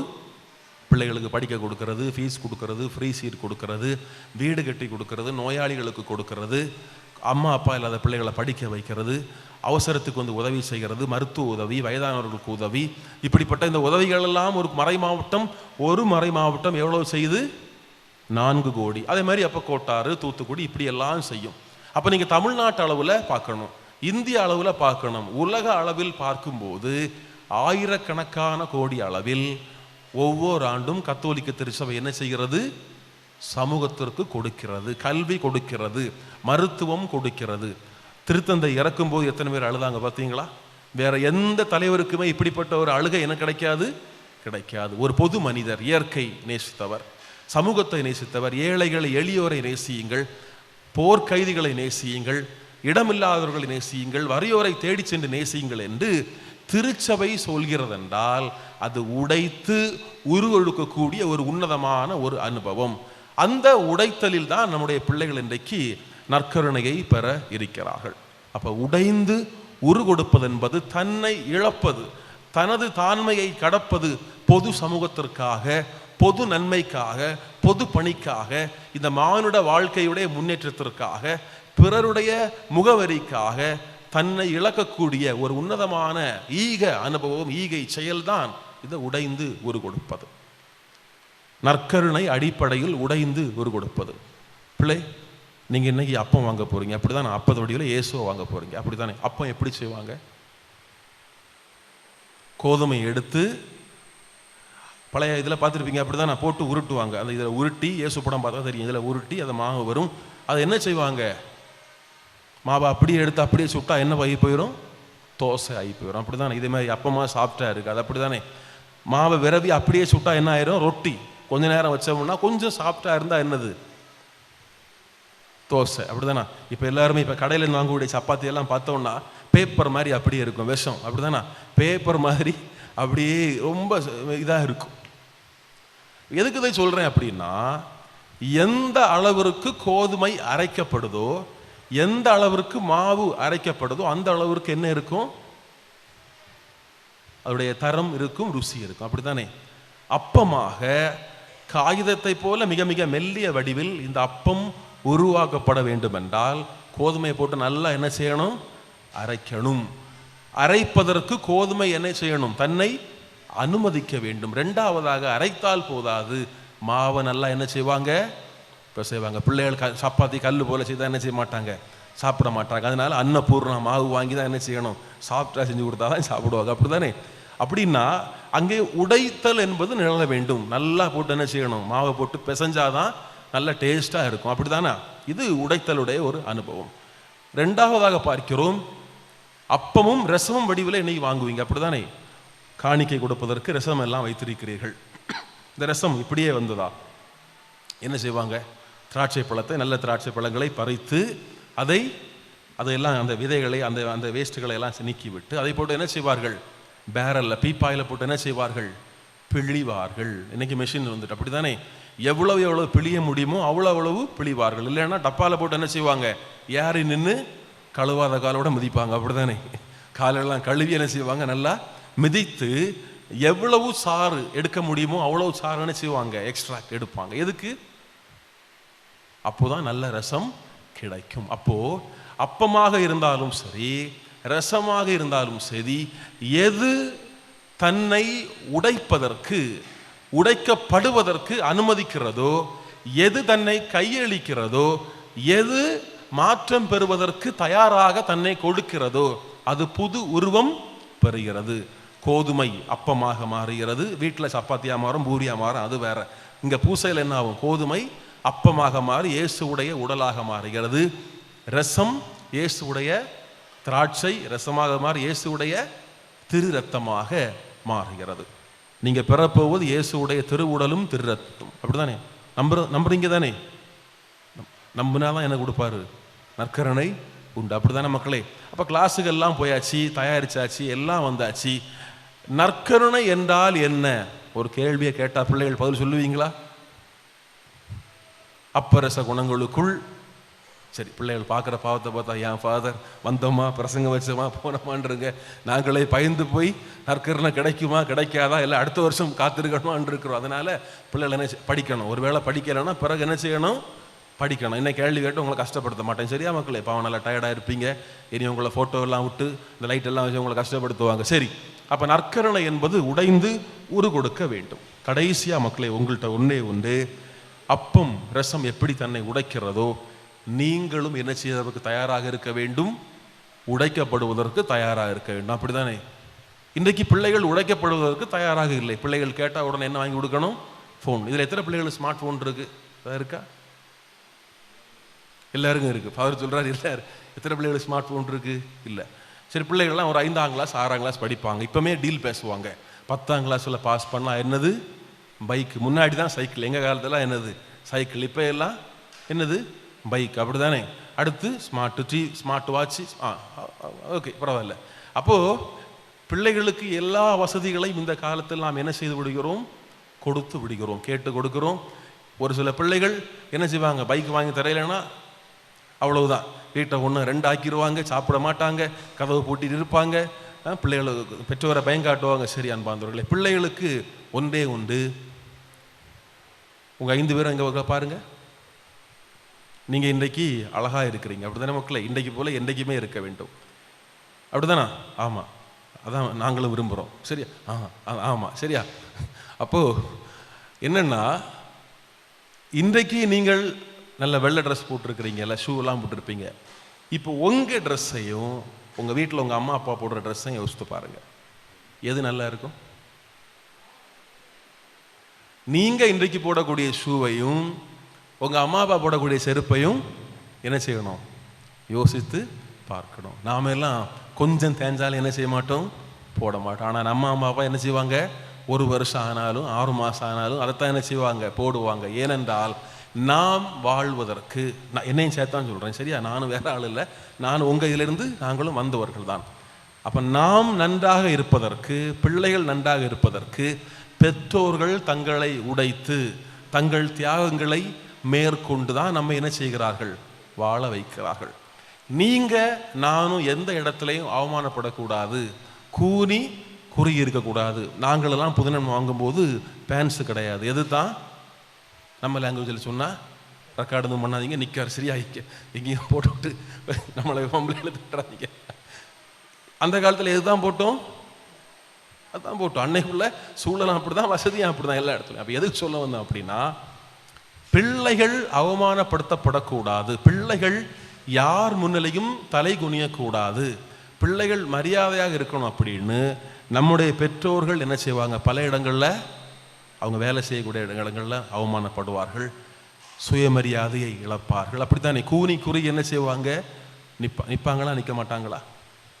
நிற்பாங்க. அப்போது அவர்கள் உடைக்கப்படுவதால் தான் நாம் இன்றைக்கு என்ன செய்கிறோம், நிற்கிறோம். இன்றைக்கு நானும் இந்த 2-3 ஃபாதர்ஸும் இருக்கிறோம் அப்படின்னா யாருடைய தியாகம், எங்கள் பெற்றோருடைய தியாகங்கள். அப்படி தான், அதை எதுவும் நாங்கள் மறக்க முடியாது. இன்றைக்கி 3 குருக்கள் இருக்கிறோம் அப்படின்னா இந்த 3 குருக்களுடைய எல்லாமே எது தான், இந்த அழகு அல்லது இந்த தோல் எல்லாமே யார் கொடுத்தது தான், எங்கள் பெற்றோருடைய தியாகத்தில் அவர்கள் உடைக்கப்பட்டதால் தான் நாங்கள் என்ன செய்கிறோம், உருமாறுகிறோம். எனவே செல்ல பிள்ளைகள், இன்றைக்கு இயேசுவை பெறப்போகிறீர்கள். இந்த நாள் உங்கள் வாழ்க்கையில் மிக மிக முக்கியமான ஒரு ஆசீர்வதிக்கப்பட்ட நாள். உங்களுக்கு மனசில் இருக்கும், ஃபாதர் அப்போ ரசம் தருவார், ரசம் கொஞ்சமாக முக்கி தருவாரா, நிறைய முக்கி தருவாரா, ரசம் புளிப்பாக இருக்குமா இல்லை இனிப்பாக இருக்குமா, என்ன சுவையில் இருக்கும். ஏன்னா வழக்கமாக ஃபாதர் என்ன செய்திருவார், நேற்றுக்கிழமை பூசையில் உங்களுக்கு தர மாட்டார், அவர் மட்டும் என்ன செய்திருவார், கப்புன்னு அடிச்சிடுவார். அதனால் என்னது, இன்றைக்கு நீங்கள் இயேசுவையும் உடலையும் இரத்தத்தையும் பெறப்போகிறீர்கள். இன்னும் சில மணித்துளிகளில் பெற்று விடுவீர்கள். நீங்கள் இன்றைக்கு ஆசீர்வதிக்கப்பட்ட பிள்ளைகளாக போக போகிறீர்கள். குருக்கள் ஃபாதர் ஆகும்போது என்ன செய்வாங்கன்னா, இந்த கையை என்ன செய்வாங்க, முத்தம் பண்ணுவார்கள். ஏன் முத்தம் பண்ணுவாங்க, ஏன் முத்தம் பண்ணுவாங்க? அபிஷேகிக்கப்பட்ட, அருள் பொழிவு அர்ச்சிக்கப்பட்ட புனிதமான கரங்கள், அதனால இந்த கையை என்ன செய்வாங்கன்னா முத்தம் பண்ணுவாங்க. இன்றைக்கு உங்கள் பிள்ளைகள் இயேசுவை பெற்று உங்கள் வீட்டுகளுக்கு வரும்போது ஆசீர்வதிக்கப்பட்ட பிள்ளைகள், நடமாடக்கூடிய நற்கருணை பேழைகள். இங்கே இருக்க நற்கருணை பேழை தான் எங்கே இருக்குது, 5 பேழை இருக்குது. நீங்களும் இருக்கிறீங்க, பழசாயிட்டீங்க, அவங்க புதுசாக இருக்கிறாங்க, அவ்வளவுதான். சரியா? அன்பு மக்களே, அன்பு செல்ல குட்டிகளே, 5 பிள்ளைகள் இயேசுவை பெறுகிறீர்கள். இன்று போல் என்றும் மகிழ்ச்சியாக ஆசீர்வதிக்கப்பட்ட பிள்ளைகளாயிருங்கள். கடைசியா, இன்றைக்கு நீங்கள் முதலாக இயேசுவை பெறப்போகும்போது யாருக்காக ஜெபிக்க போறீங்க, யாருக்காக ஜெபிக்க போறீங்க? உங்களுக்காக, உங்கள் பெற்றோருக்காக, ஆசிரியர்களுக்காக, ஞான பெற்றோருக்காக, எல்லோருக்காகவும் ஜெபம் பண்ணுங்கள். கடவுள் உங்களை நிறைவாக ஆசீர்வதிக்கட்டும். இன்றைக்கு நீங்கள் பிள்ளைகளை கூட்டிகிட்டு போகும்போது ஆசீர்வதிக்கப்பட்ட பிள்ளைகளாக கூட்டிகிட்டு போகிறீங்க. வரும்போது வெறும் கையாக கொண்டுட்டு வந்தீங்க, போகும்போது நகையெல்லாம் பார்க்காதீங்க, அதெல்லாம் என்னது கிடையாது, நிரந்தரம் கிடையாது. 1 பவுன் போட்டால் 2 பவுன் அதெல்லாம் இல்லை. இன்றைக்கு விலை மதிப்பில்லாத இயேசுடைய உடலையும் இரத்தத்தையும் நம் பிள்ளைகள் என்ன செய்ய போகிறார்கள், பெறப்போகிறார்கள். அப்போ அந்த நகையை விட பிள்ளைகள், இன்றைக்கு ஆசீர்வதிக்கப்பட்ட பிள்ளைகள், வான தூதர்கள், தூயவர்கள், புனிதர்களாக நம்ம பிள்ளைகள் இன்றைக்கு நம்ம பிள்ளைகள் வாரதெல்லாம் நம்ம வீட்டுக்கு என்னது? ஆசீர்வாதம். நம்ம பிள்ளைகள் ஆசீர்வதிக்கப்பட்ட பிள்ளைகள். எனவே கடவுள் உங்களை நிறைவாக தொடர்ந்து ஆசீர்வதிக்கப்பட்ட பிள்ளைகளாக, ஆசீர்வதிக்கப்பட்ட குடும்பங்களாக உங்களை மாற்றி எந்நாளும் இன்று போல் என்று மகிழ்ச்சியாக இருக்க உங்களுக்காக வாழ்த்துகிறோம். ஆண்டவர் உங்களை நிறைவாக ஆசீர்வதித்து வழிநடத்தட்டும். அன்பு சகோதர சகோதரிகளை, அன்பு முதல் திருவிருந்து பெறுகின்ற பிள்ளைகளை, இறைவன் தன்னுடைய நலன்களால் நம்மை நிரப்பி இருக்கிறார்.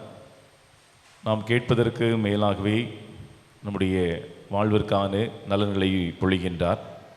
கணின்மணி போல காத்து வழிநடத்துகின்ற அன்பு ஆண்டவரிடத்திலே நம்முடைய வாழ்வுக்கான தேவைகளை மன்றாட்டுகளாக எடுத்துரைப்போம்.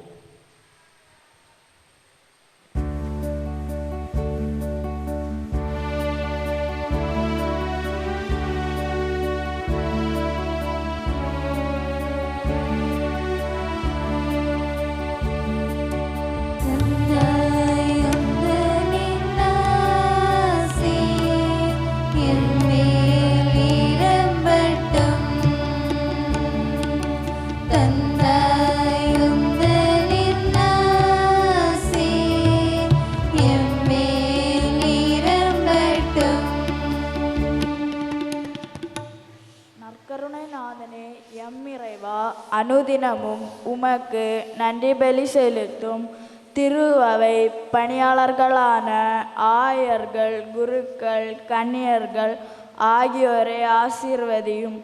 பலிகளாலும் வாழ்வாலும் உம்மை மகிமைப்படுத்தும் மக்கள் அனைவருக்கும் புது வாழ்வு தந்திட எம் திரு அவைக்கு கிறிஸ்துவின் பணியாளர்களான புதிய திருத்தந்தையை தந்தருள வேண்டுமென்று இறைவா உம்மை மன்றாடுகிறேன்.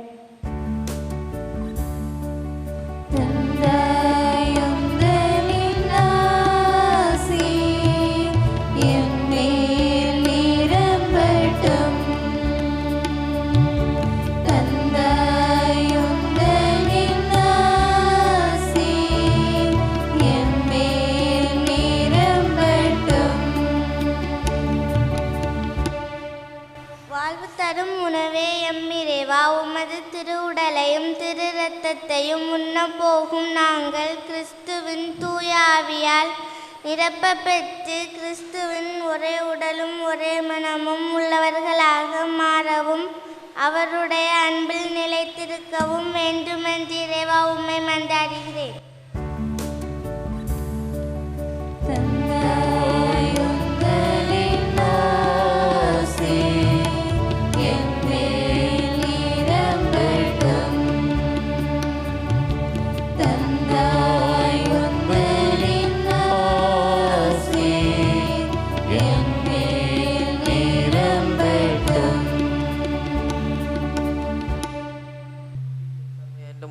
அன்பின் நிறைவா, இத்திருப்பலியில் கலந்து கொண்டு உம்மை நோக்கி வேண்டுதல் செய்யும் அனைத்து குடும்பங்களையும் உம்மிடம் தருகின்றோம். குடும்பங்களில் அன்பும் சமாதானமும் நிலவவும் ஒருவரை ஒருவர் புரிந்து வாழும் வரம் தர வேண்டும் என்று இறைவா உம்மை மன்றாடுகிறோம்.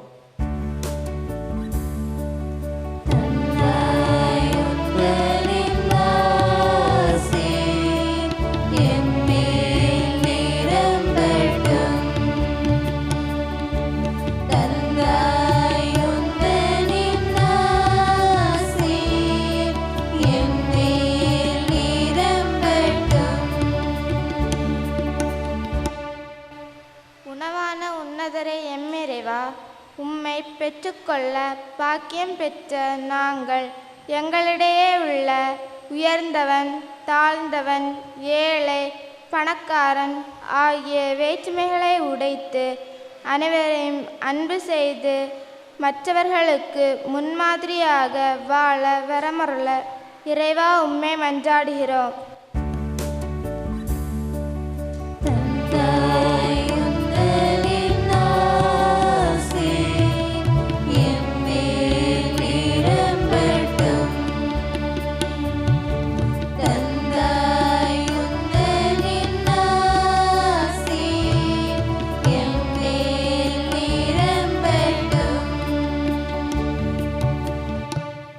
ஞானத்தின் ஊற்றே எம் இறைவா, எங் பங்கிலுள்ள சிறு குழந்தைகளாகிய நாங்கள் ஞானத்திலும் அன்பிலும் ஒழுக்கத்திலும் வளர்ச்சி பெற்று அன்பு பிள்ளைகளாக பெற்றோருக்கும் ஆசிரியருக்கும் கீழ்ப்படிந்து நல்ல குழந்தைகளாக வாழ இறைவா உம்மை மன்றாடுகிறோம்.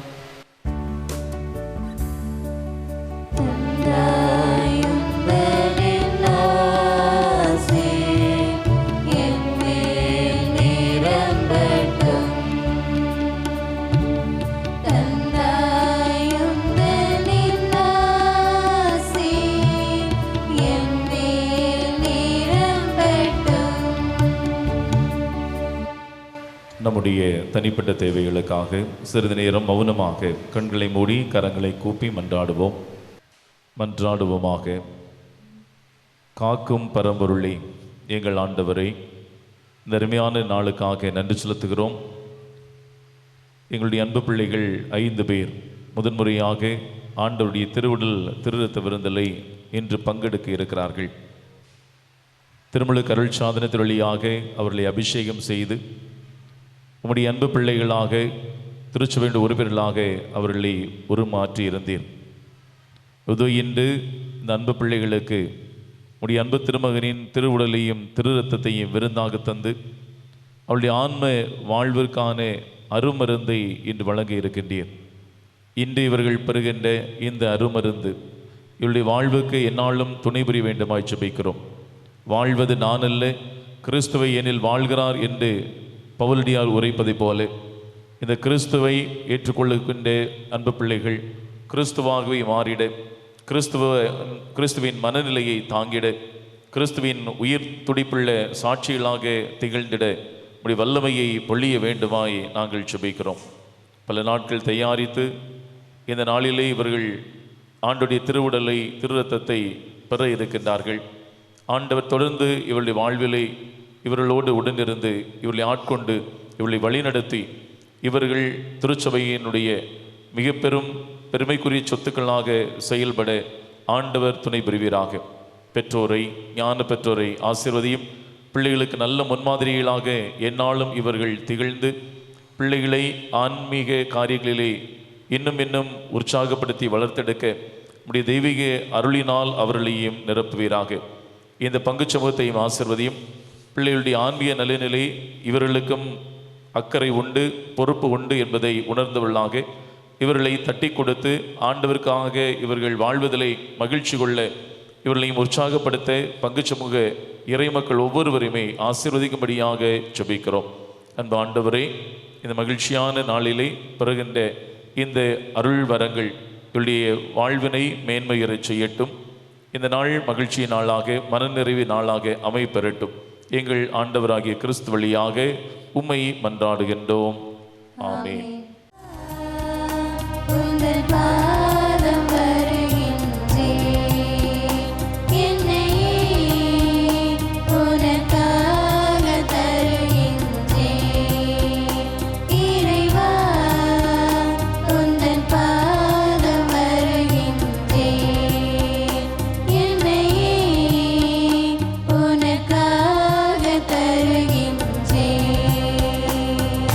மலர்களே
அன்பு சகோதர சகோதரிகளை, என்னுடையதும் உங்களுடையதுமான இப்பலி எல்லாம் வல்ல தந்தையாகிய இறைவனுக்கு ஏற்றதாகும்படி மன்றாடுங்கள். ஆண்டவர் தமது பேரின் புகழ்ச்சிக்காகவும் ஆட்சிக்காகவும் நமது நன்மைக்காகவும் புனித திரு அவை அனைத்து நலனுக்காகவும் உமது கையிலிருந்து இப்பலி ஏற்றுக்கொள்வாராக. ஆண்டவரே, எங்கள் மீட்பின் நினைவை கொண்டாடும் நாங்கள் உமது கனிவை பணிவுடன் வேண்டுகின்றோ. அதனால் இந்த பரிவிரக்கத்தின் அருள் அடையாளம் எங்களுக்கு ஒற்றுமையின் அடையாளமாகவும் பிறர் அன்பின் பிணைப்பாகவும் அமைவதாக. எங்கள் ஆண்டவராகிய கிறிஸ்து வழியாக உம்மை மன்றாடுகின்றோ.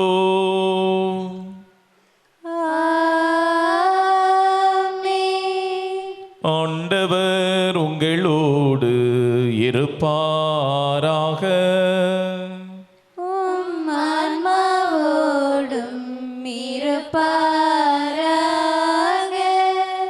இதயங்களை ஆண்டவரிடம் எழுப்புங்கள்.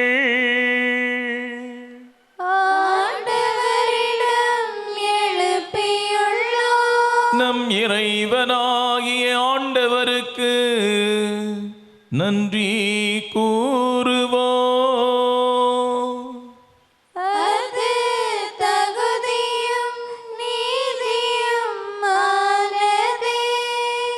ஆண்டவரே, தூயவரான தந்தையே, இன்றுமுள்ள எல்லாம் வல்ல இறைவா, இந்நாளும் எவ்விடத்திலும் நாங்கள் உமக்கு நன்றி செலுத்துவது மெய்யாகவே தகுதியும் நீதியும் ஆகும். எங்கள் கடமையும் மீட்புக்குரிய செயலும் ஆகும். இன்று முழுமையான குருவாகிய அவர் நிலையான பலிமுறையை ஏற்படுத்தினார். மீட்பு அளிக்கும் பலி பொருளாக முதல் தம்மையை உமக்கு ஒப்பு கொடுத்து தம் நினைவாக நாங்களும் பலி செலுத்த வேண்டும் என்று கற்பித்தார். எங்களுக்காக பலியான அவருடைய திருவுடலை உண்ணும் போதெல்லாம் நாங்கள் வலிமை பெறுகின்றோம். அவர் எங்களுக்காக சிந்திய திரு இரத்தத்தை பருகும் போதெல்லாம் நாங்கள் கழுவப்பட்டு தூய்மை அடைகின்றோம்.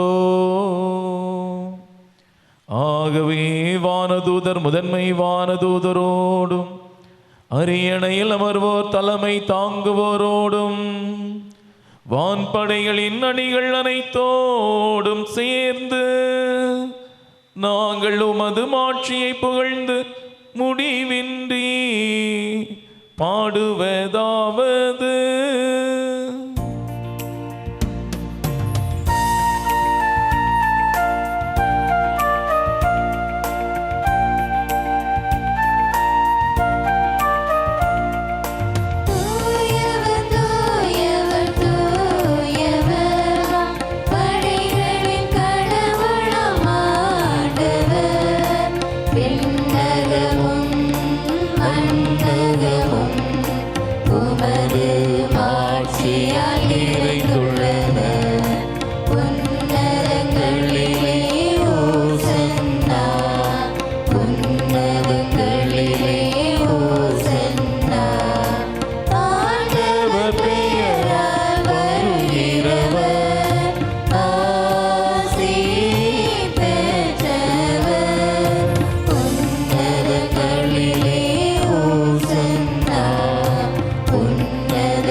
தந்தையே, நீர் மெய்யாகவே தூயவர், புனிதத்திற்கெல்லாம் ஊற்று. உம்முடைய தூய ஆவியை பொழிந்து இக்காணிக்கைகளை புனிதப்படுத்த உம்மை வேண்டுகின்றோ. இவ்வாறு எங்கள் ஆண்டவர் இயேசு கிறிஸ்துவின் திரு உடலாகவும் திரு இரத்தமாகவும் இவை மாறுவனவாக. அவர் பாடுபட உளம் கனிந்து தம்மை கையளித்த போது அப்பத்தை எடுத்து நன்றி செலுத்தி அதை பிட்டு தம் சீடர்களுக்கு அளித்து இயேசு கூறியதாவது: அனைவரும் இதிலிருந்து பெற்று உண்ணுங்கள், ஏனெனில் இது உங்களுக்காக கையளிக்கப்படும் என் உடல்.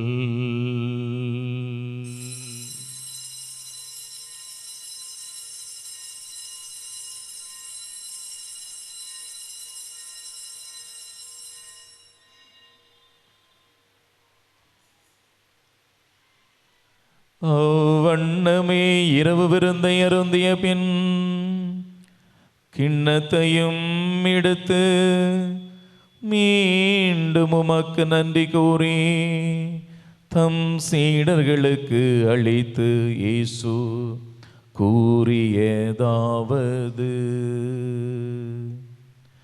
அனைவரும் இதிலிருந்து பெற்று பருகுங்கள், ஏனெனில் இது புதிய நிலையான உடன்படிக்கைக்குரிய என் இரத்தத்தின் கிண்ணம்.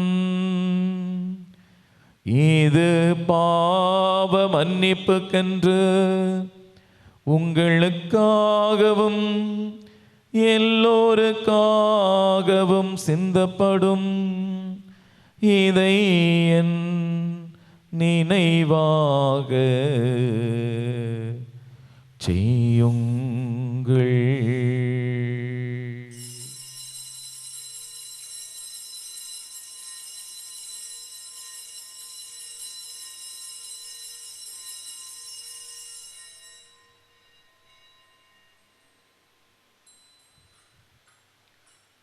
நம்பிக்கையின் மறைபொருள்.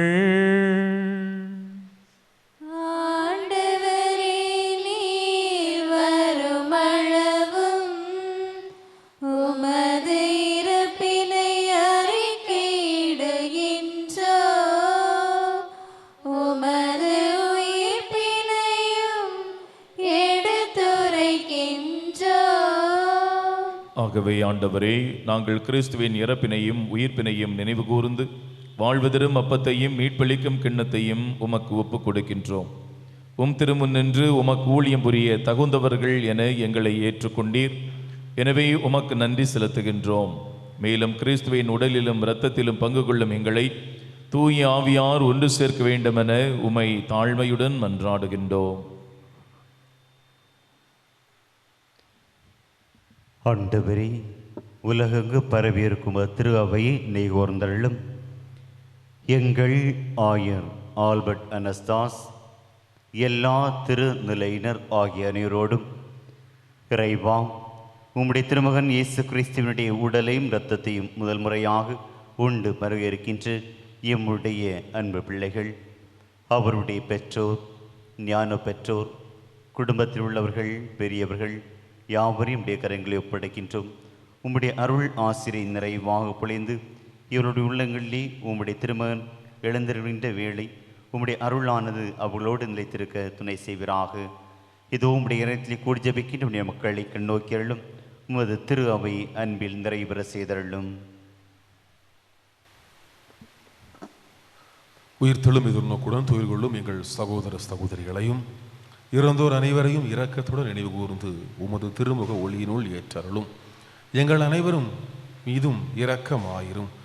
கடவுளின் கன்னி தாயான புனித மரியா, அவருடைய கணவரான எங்கள் பங்கு சமூகத்தின் பாதுகாவலர் புனித யோசேப்பு, புனித திருத்தூதர், இவ்வுலகில் உமக்கு உகந்தவராய் இருந்தவராகிய புனிதர் அனைவருடனும் நாங்கள் நிலை வாழ்வில் பங்கு கொள்ளும் தகுதி பெற்று உம் திருமகன் இயேசு வழியாக உம்மை புகழும் வரமருள உம்மை வேண்டுகின்றோம். இவர் வழியாக இவரோடு இவரில் எல்லாம் வல்ல இறைவனாகிய தந்தையே, தூய ஆவியாரின் ஒன்றிப்பில் எல்லா புகழும் ஆட்சியும் என்றென்றும் உமக்கு உரியதே.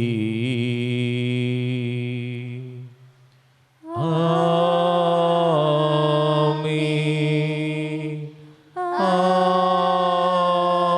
ஆமென். ஆமென்.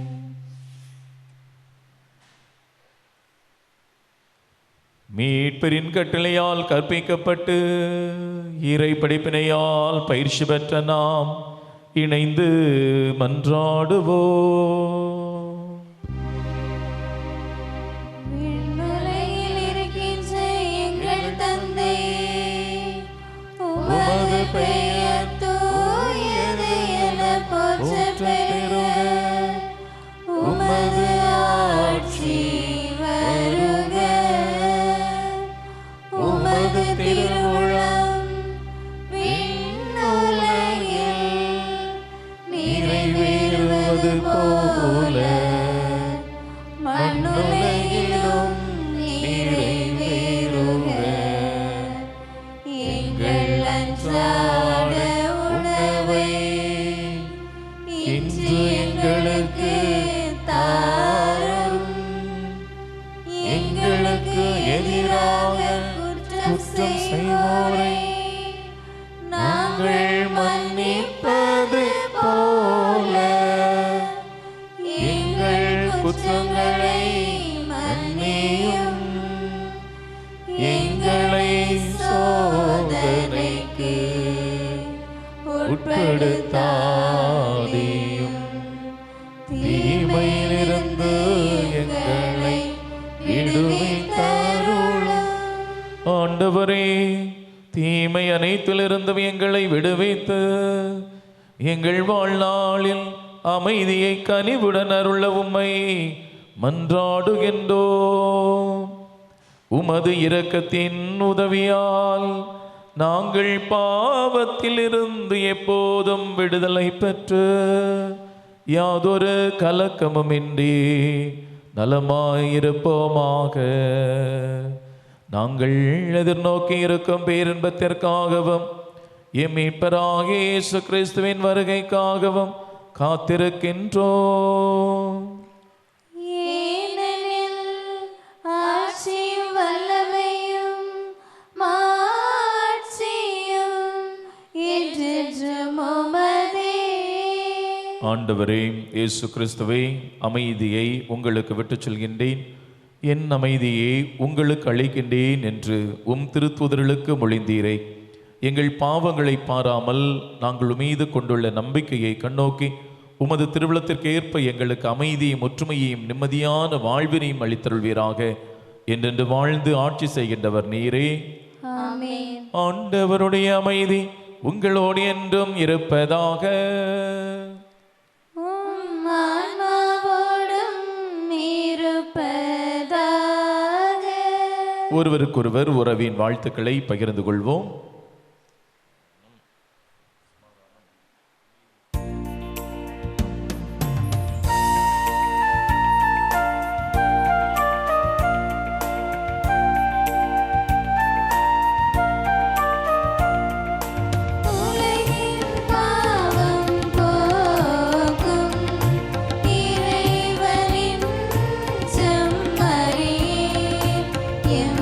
எம்மேலிரக்கம் வைத்தருளும்.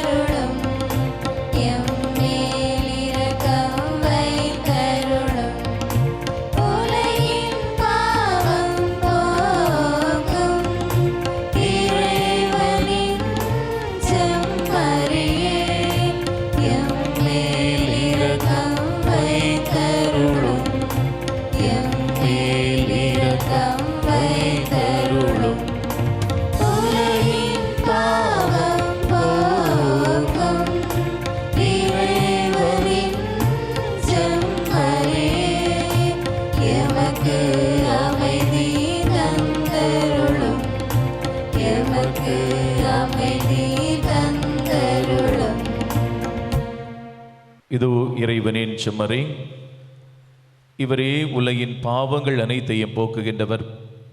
செம்மறியின் விருந்துக்கு அழைப்பு பெற்ற நாம் அனைவரும் பேறு பெற்றோர். ஆண்டவரே, நீர் என் நிலத்தில் எழுந்தருள நான் தகுதியற்றவள். ஆனால் ஒரு வார்த்தை மட்டும் சொல்லியருளும், எனது ஆன்மா நலமடையும்.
பாடுவோம் நல்ல தேவனேசுவை, அரிய செயல்களாற்றினார் போற்றுவோம்.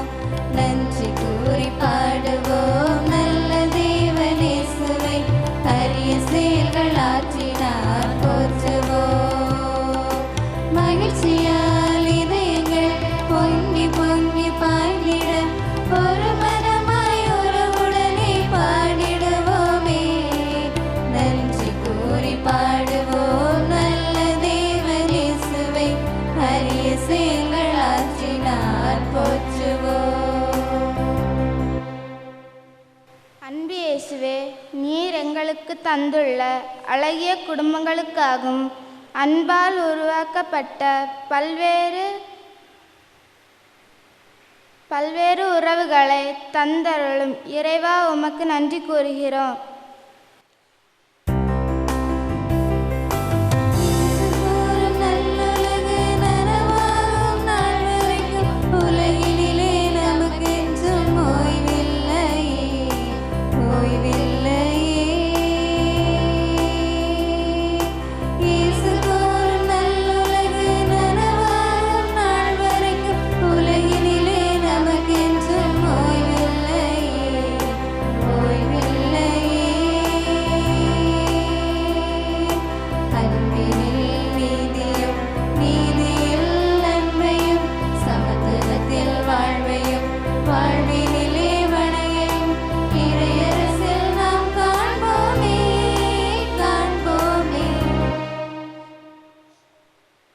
எங்களை இறைவழியில் வழிநடத்திய எம் பங்கு தந்தை மற்றும் எங்களை தயாரித்த மறைக்கல்வி ஆசிரியர்கள் அனைவருக்காகவும் இறைவா உமக்கு நன்றி கூறுகிறோம்.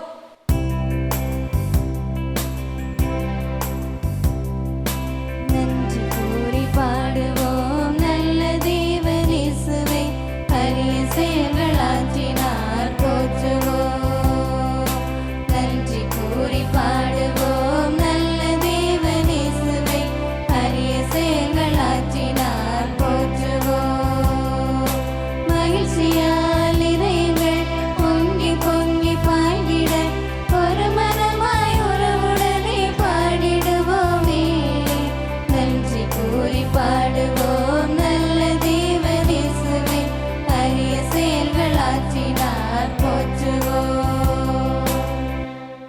அன்பு இயேசுவே, குழந்தைகளாகிய எங்களை அன்போடும் பாசத்தோடும் அறிவுரைகளை தந்து வழிநடத்த நல்ல பெற்றோர்களையும் ஞான பெற்றோர்களையும் ஆசிரியர்களையும் தந்ததற்காகவும் இறைவா உம்மை நன்றி கூறுகிறோம்.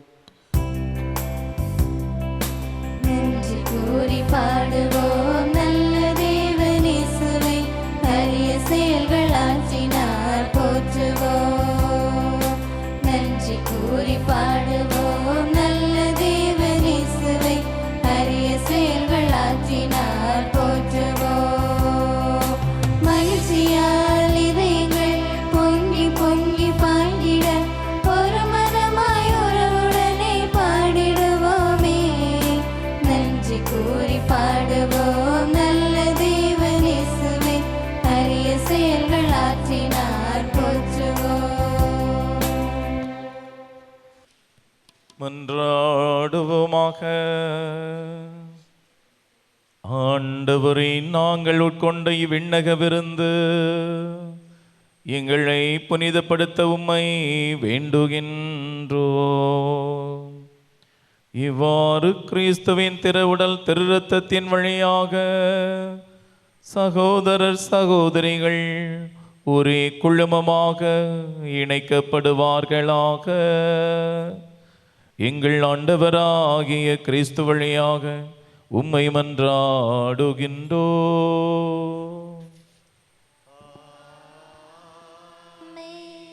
ஆண்டவர் உங்களோடு இருப்பாராக. உம் ஆன்மாவோடும் இருப்பாராக. எல்லாம் வல்ல இறைவன் தந்தை மகன் தூய ஆவியார் உங்கள் அனைவரையும் ஆசீர்வதிப்பாராக.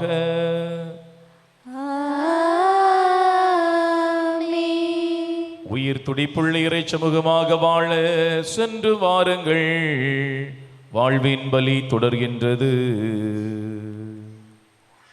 இறைவனுக்கு நன்றி.